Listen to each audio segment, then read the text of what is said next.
Hey Leo, welcome to Tea Priestess. I hope y'all are doing lovely out there, feeling amazing.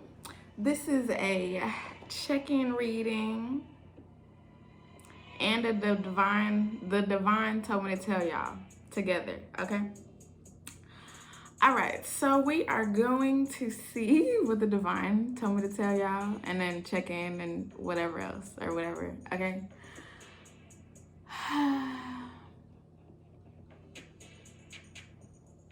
Look, it always happens. I just saw 33 though when I took the breath and then looked at the camera, and so, or my phone camera, whatever, it's all the same. And so 33,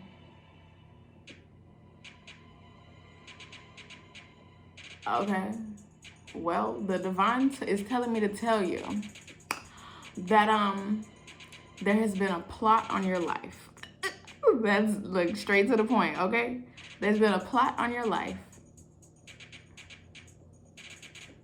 and I'm about to tell you about it. That's what I'm getting, okay?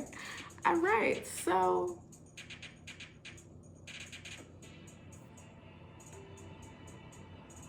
okay, it's gonna come like a story because that's how I'm hearing it right now. Okay, so it started off like this.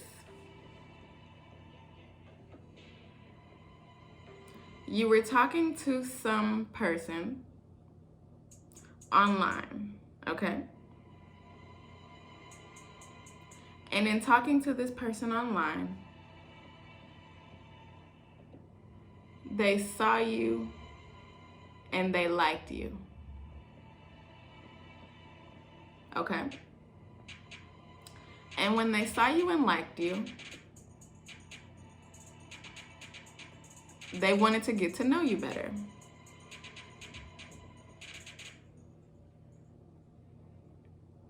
So they reached out in some way to get to know you, okay?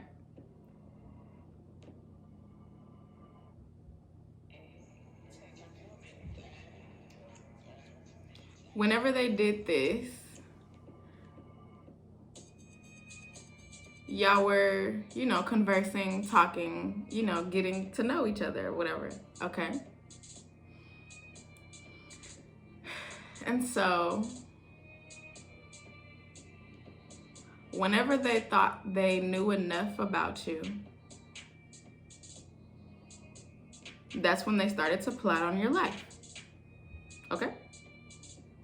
This is exactly how the divine is feeding this to me, okay? Like literally, okay?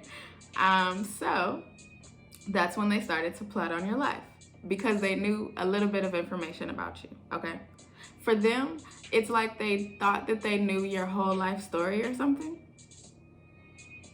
Yes, okay. So in them thinking that they knew your whole life story and them starting to plot on your life,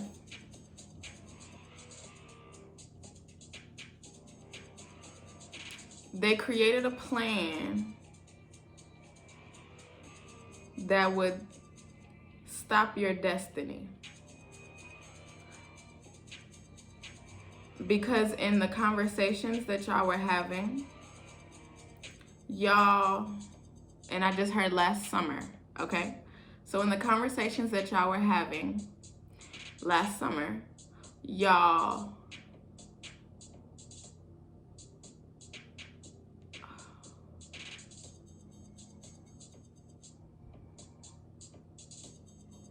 okay, they picked up on what your destiny would be like in some way based on the conversations that y'all were having or the conversation that y'all were having. Okay.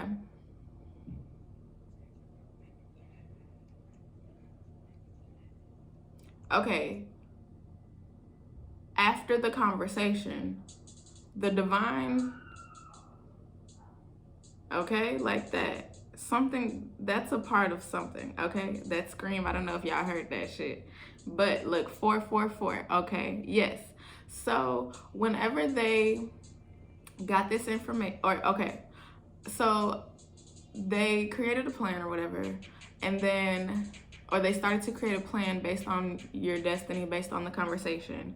And so from there, the divine showed them something, and like that scream, it's like they were like, oh my gosh, I can't allow Leo to be out here like that and do that and become this wonderful being in the future.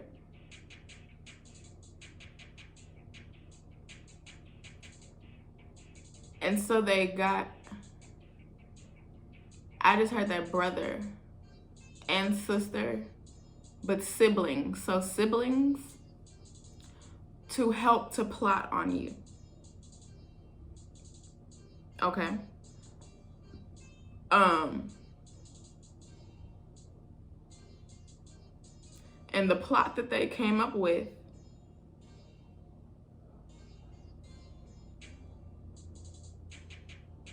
was to run your life down to the ground. Okay. And then it was just 606 when I said finished with ground. So to take away your peace, you would not have any harmony. You would not have a peaceful life. None of that. Okay.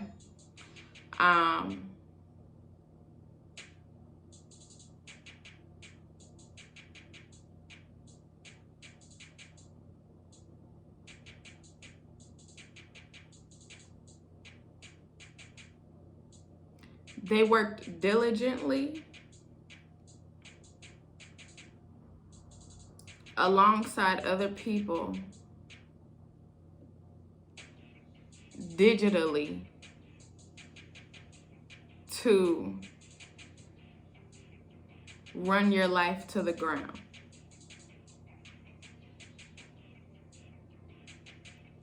Okay, I'm hearing like they sent digital energy towards you. Okay, because I heard gang stalking. So gang stalking, digital energy towards you, okay, to get you to not be who you are and to not do what you do out here. They needed at least 10 to 15 people, but they had for sure 8 people to do this, okay?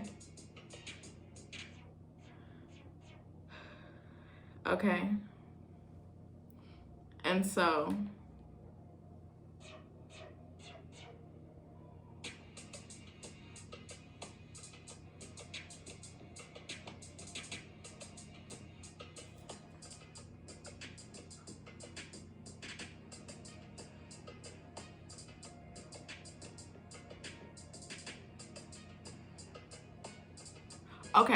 okay, because this instrumental is called Cracker Jack, and the divine wanted me to just look at the title. So with Cracker Jack, it's like a Cracker Jack box, you know. Whenever you eat the Cracker Jacks, like I used to eat Cracker Jacks all the time when I was young. And so the Cracker Jack box is like, you don't know what's in it. Like, it'd be like a surprise. Like, sometimes there was like rings. Sometimes there was like little fucking toys. There was like little papers with messages or something, I think. I can't, it'd be like surprise ass shit, okay? And so they were doing this in their plan, and the all the stuff that they were doing, it was basically like a Cracker Jack box. They didn't know, look, 9/11, look, nobody knew about that shit, okay? They didn't know that shit was gonna happen. They didn't know that shit was gonna be like that. Nothing. It was like a Cracker Jack, okay? And so it was just 9/11. That's why I said that, okay? And so it's like they were eating the Cracker Jacks, the popcorn. I think it's like popcorn or whatever. They was eating the popcorn. And so basically they got to the bottom of the box, or they was getting to the bottom of the box, or they got to the bottom of the box.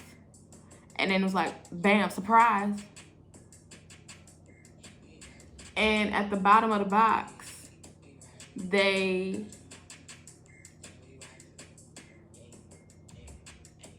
see that all of the work that they have been doing against you to affect your life in a great way did not work. Basically, okay?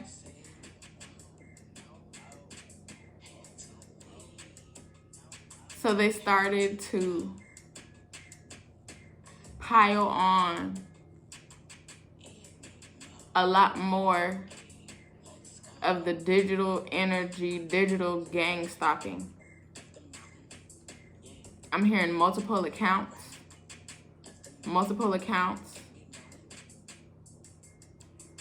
And basically, like with that, okay, with the gang stalking, it's like them sending energy towards you.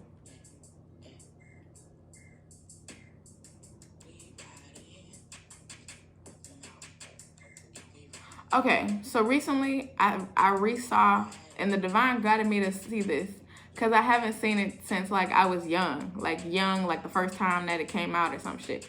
So Harry Potter, the very first Harry Potter movie, and it was just 11/11, okay? So I saw the very first Harry Potter movie recently, like last week or something, okay? And that shit was long. I mean, it was long. It was like a few hours, but I watched the whole thing, okay?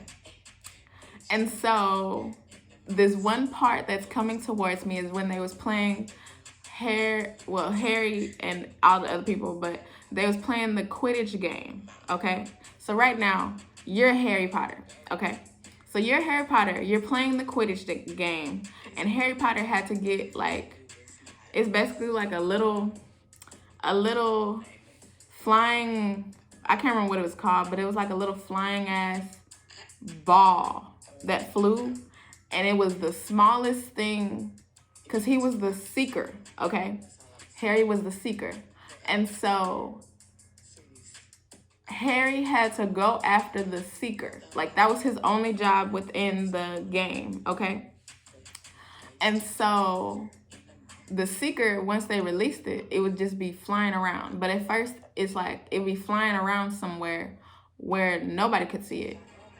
And then so it's like just Harry would be like kind of just chilling. Not chilling, but chilling in a way. Because I remember like he had time to because he was just waiting for it to pop up basically. And so it's like he had time to be on his broom and like cheer and stuff for the people whenever they would get, like his teammates, whenever they would get scores or whatever, or whenever they wouldn't, and the other team, it was not Voldemort, that's a person or something. I can't remember the Slytherin house, okay? So they was going against the Slytherin house, okay? And so,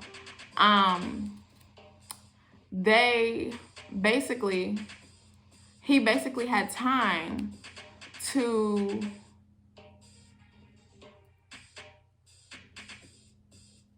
cheer and shit, okay? For a little bit in the game, okay?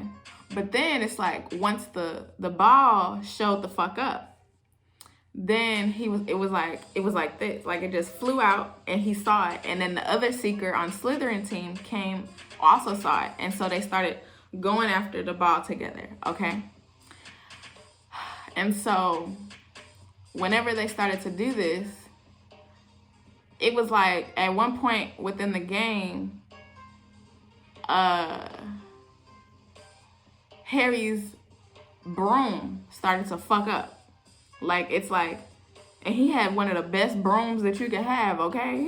I forgot what it was called, but it was something like 5,000, 3,000, something like that. It was like a high-end fucking luxury ass broom, okay?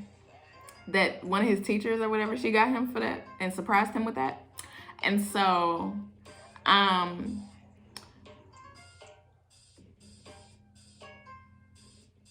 he basically, like, he was in the midair, and the broom started to be like, no, like, no, I'm not going to do this. I'm not going to fly. It started to, like, fuck up, okay? Hermione, his friend, she had binoculars, and she was looking at this the whole time, or she saw, because whenever the broom started to fuck up, she looked, and she was, like, looking, and she was, like, she found this man, okay? She found this man that was one of their teachers, I can't remember his name. But he had the long black hair, and he was like the spell teacher. He taught them spells and shit, and the mixing of shit. And so he was basically like, she saw him, and he was like whispering shit. So like, and keeping eye contact on Harry, and he was like, for real, okay. And so whenever she saw this, she basically went around to the other side or whatever to go up to where he was sitting, and basically made his robe catch on fire. Okay. And so that stopped whatever spell that was going on against Harry's broom. After that, Harry's broom started to work again. Okay. And so he could go after the ball. And so, okay, I said that to say, because I can't remember what I was saying before that.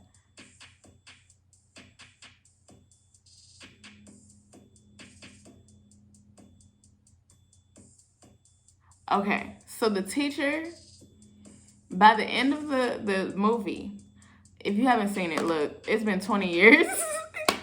Literally 20 years. Look, I'm about to give the ending away, okay? But, okay, so by the end of the movie, the teacher who had the black hair and was the spell teacher, who was mouthing during the game, he was basically a person who was protecting Harry the whole time, okay? It did not seem like that in any way. Like in any way, shape, or form did it seem like he was protecting Harry. Because at the beginning of the movie, whenever they first came into the school or whatever, and Harry was in the class for the first time, it's like the teacher was pointing out Harry, like making him ask all these questions, and was like, kind of mean, a little mean, and like just like he had like some shit going on with Harry, you know? And his eyes would always be caught on Harry and stuff. And then Harry would see him like throughout the movie, like it's like this man, he would be doing shit, like get caught up in shit, like he would have cuts on his legs and shit, and Harry would see that shit. Harry always had his eye on him, like, I see you. Like, I don't know what the fuck you doing, but I got my eye on you, type shit. Like this little boy and then this man, and they like, I got my eye on you. And then the man looking at Harry like, I feel like you know what's going on, but I don't know what's going on. But I'm pretending like we don't know what's going on or something. Like you not trying to figure me out. But they was always trying to figure each other out throughout the whole movie, okay? And so, okay. So now I'm getting, there's somebody like that for you also at the same time, Leo. This is somebody that you know. And I'm hearing at one point trusted, but they revealed themselves to not be trustable. And so, with them not being able to be trusted, you was like, I don't know about you. I got my eye on you. I don't fuck with you. I don't know if I can fuck with you. I'm looking. I'm paying attention to you type shit. Okay? So you've been paying attention to this person. Whoever you think about, that's it. Okay? So you've been paying attention to this person. Okay? But, so now, coming to the end of the movie, okay? So at the end of the movie, this person who you've been having your eye on, you find out, not through them, but through somebody else,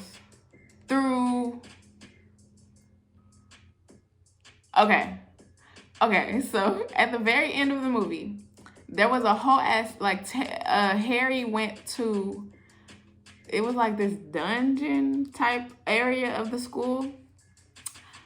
Oh yeah, because they had played a big ass game of chess. Checkers. Chess. Okay? And it was like real ass shit, like they could get hurt type shit. Like the chess pieces like was real and all that shit, okay? And so after the game of chess, like Harry did checkmate. And so he won the game. Oh wait, okay?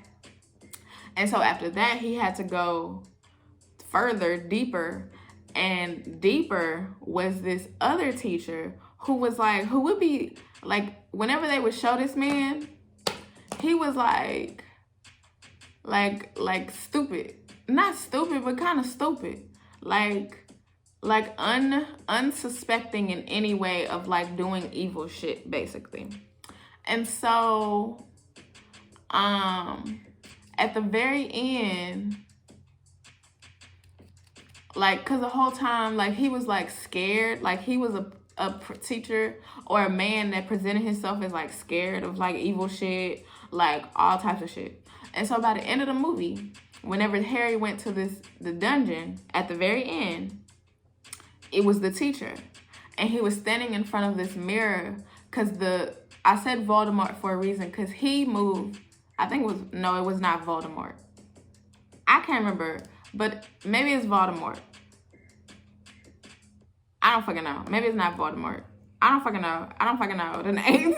I don't know. But it was the main wizard man, teacher, professor, whatever the fuck, over the whole school. He at one time saw Harry in front of this same mirror and caught him, because he sneaked out of his bed at night and shit. And he caught him doing this shit, okay? And so because he caught him doing this shit, he said, look, the mirror is not good for people. Like, yeah, we have it and it's here and you saw it, but many people have stood in front of this mirror, and basically, because the mirror showed them, oh, okay.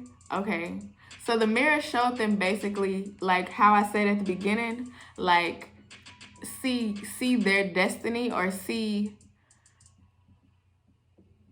maybe in some way dealing with y'all, saw other people's destiny, or how they could have taken over somebody else's destiny and been in like a higher position than whatever the fuck. But it's like the mirror only, like he was telling Harry whenever he caught him, the mirror shows you what you want to see, okay? It's not necessarily true. It's not real. It doesn't have to be real. Like, because Harry would always see, because both of his parents are passed and dead. And so it's not like he could see. It only shows you what you could want, what you really want, and that's what you see. And so this man, the teacher, at the very end, who was unsuspecting and was like really like presenting himself as like stupid, and not stupid, but kind of like scared of evil shit. He basically was the man standing and staring into the mirror, and Harry walked in on him into this deep dungeon, whatever. And so whenever he walked in on him, Harry was like, you? Like, huh? Like, what? And so whenever Harry saw him, he also, like, the teacher was like, yeah, it's me. You know, yeah, I know I basically was pretending out here to be like, you know, stupid, like unsuspecting and scared and all of that, okay? And so in doing that, like he told Harry all this, like they had this conversation or whatever. And then in the mirror, the man was looking in the mirror and was seeing like what he wanted, basically. And so, okay, it's coming in. So, basically This man wore like a headdress the whole time. He always had his headdress on. And so it came out like he basically, like his head was talking. And then, like at first, because he was kind of talking up to his head. I don't know. Like something like that. And so basically he undid his headdress and he revealed, like in the very back of his head, he had, I think this is Voldemort. The one that was in the back of his head. I think that's his name. Voldemort in the back of his head. And he had Voldemort in the back of his head. And then Voldemort, basically he turned around. He turned around. And Voldemort, through the back of his head, was talking to Harry. And so Harry, or Voldemort was like, yes, this is me. Look, yes, this is me. This is the only way that I can live, you know, on the bodies of people. And he chose this man to live, basically. And because Harry had saw him like eating and feeding off of a unicorn, like the only way that he could live is to feed off of unicorns or something. Okay.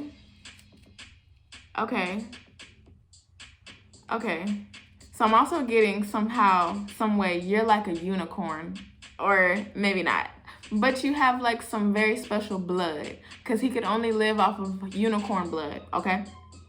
And live off of a person. So live off a person, and then he also had to eat unicorn, or drink unicorn blood, basically kill unicorns out here, basically, okay? Okay.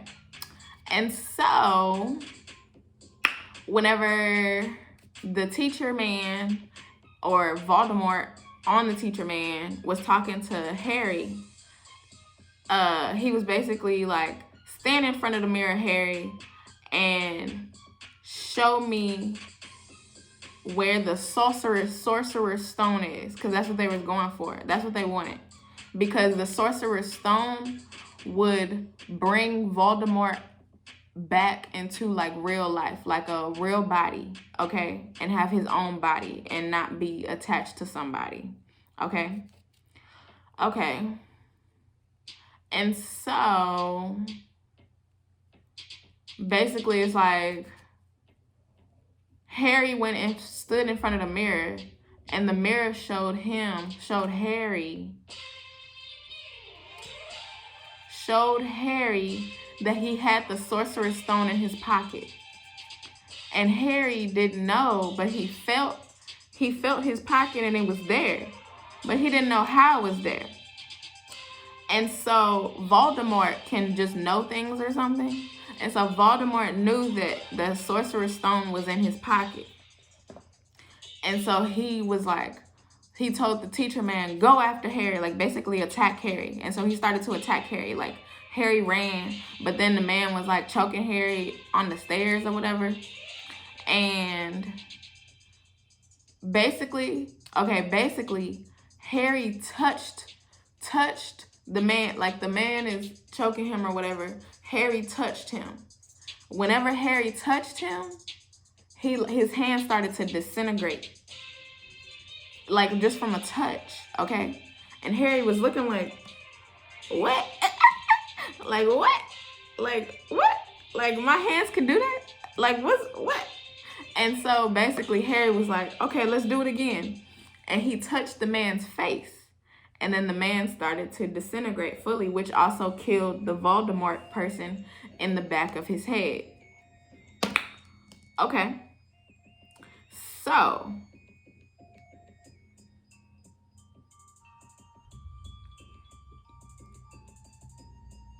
okay, because I'm hearing touched by an angel. Okay. So it's like, you are an angel, Leo. You're a fucking angel. And your touch can kill. Okay? I'm also hearing words. Your words and your touch can kill. And this is something that, you know, just like Harry, you didn't know, or you don't know until it happens. until you're in the situation and you just start saying some shit or touching some shit. And then it's like, oh shit, oh shit. My words and my touch can kill? Yes. Okay? So,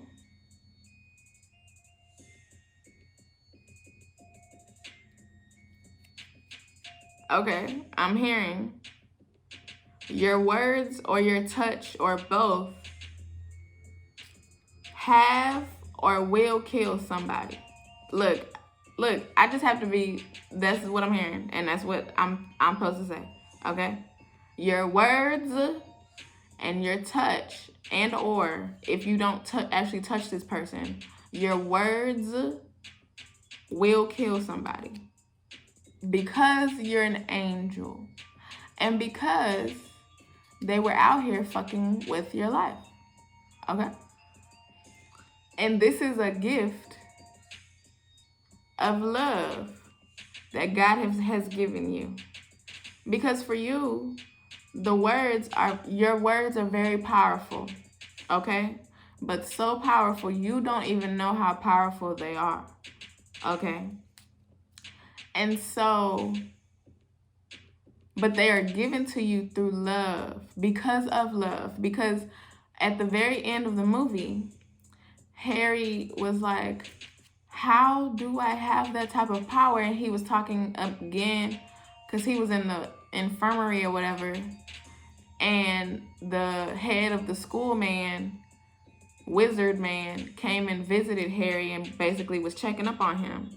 And Harry was like, how does that happen? Like, how do I have that much power to kill somebody like that? And the wizard man was like, love, Harry. Love.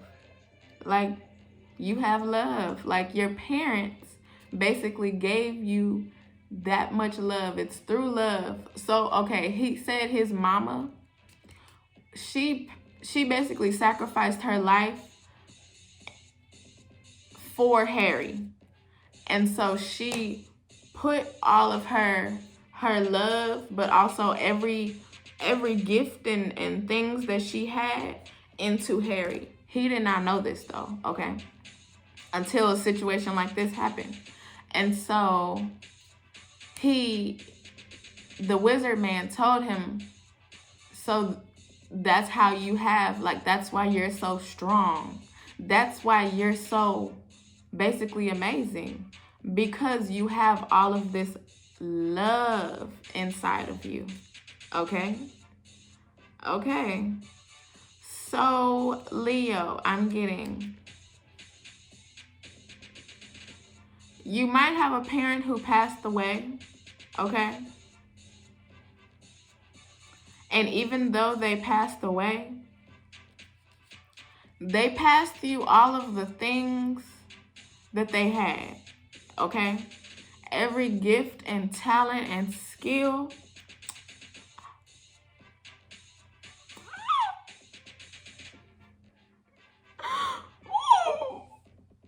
Oh God. Okay. Oh my God. Okay. Every gift and talent and skill that they had was passed on to you, okay?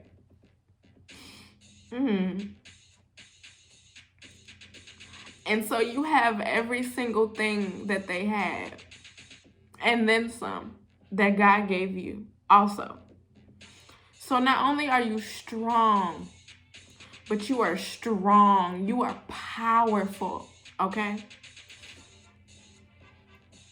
And so in this situation that you are in and people have put you in, you basically say one word. You touch somebody just a little bit, and that can fucking kill them. Okay? Okay? And so that is what's going on now. Like now in the present, but also in the future-ish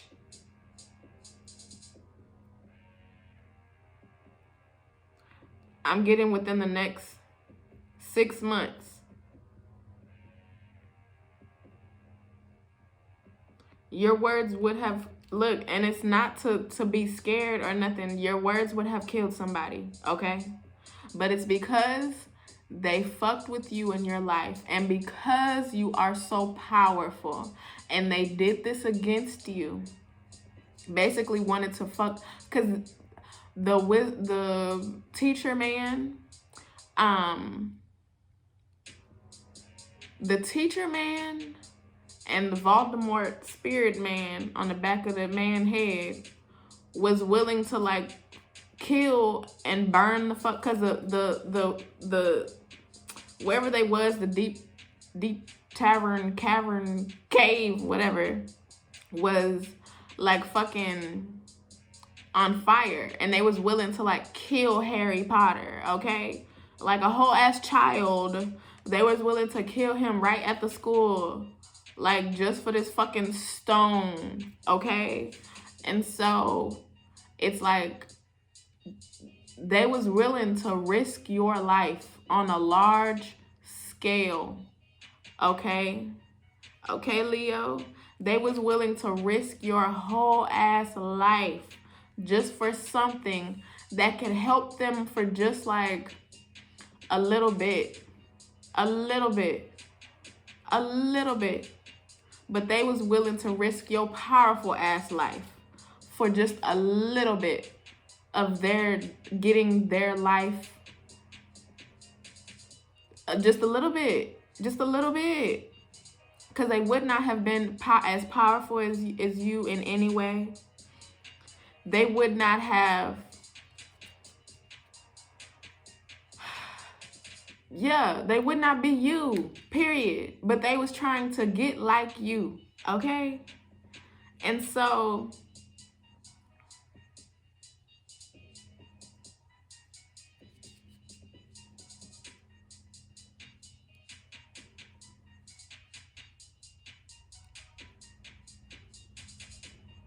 yeah, I'm hearing God has given you the words that can kill. To kill. Just words. Just words.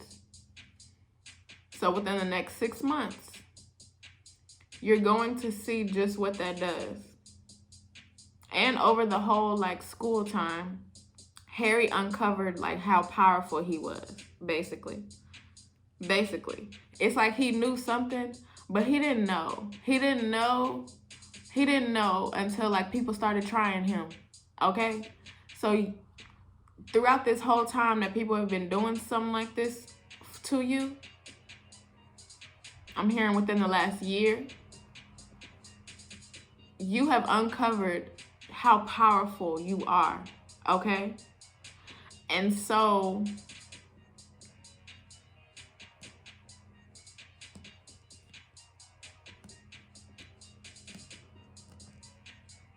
because you have done this, you know who the fuck you are now, okay?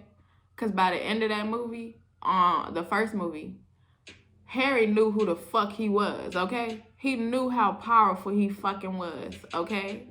Like, no doubts. No doubts in his mind about who the fuck he was and how powerful he was. And each and everybody at that school knew who the fuck he was. Now, he also wasn't very flamboyant about it. Just like out here like contesting like he's just a powerful ass being. No, but he knew, and everybody else at that school knew who the fuck he was, okay? So also, Leo, people in real life know who the fuck you are, and they know how powerful you are because you have showed them how powerful you are, okay? And there's no ifs, ands, or buts about it, okay? Okay.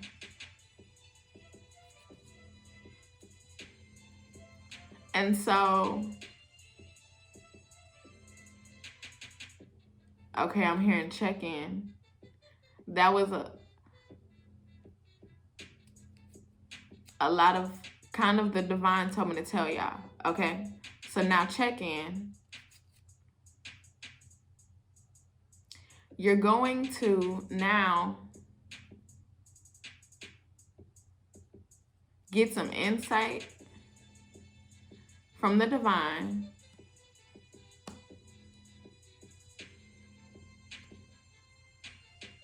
about where your power is going to take you and what you're going to be able to do with it now that you know how powerful you are.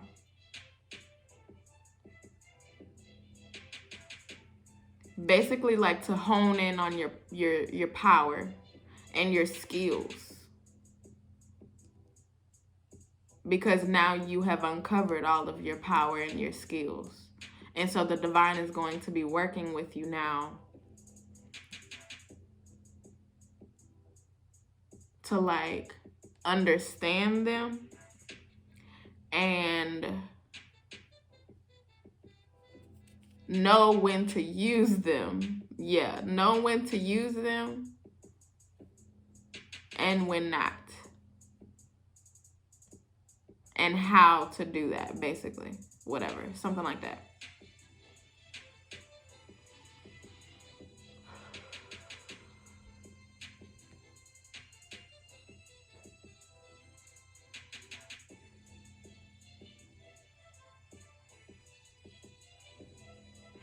Okay. Okay. I'm hearing that's it. Yeah. Okay, Leo. All right. So that's it.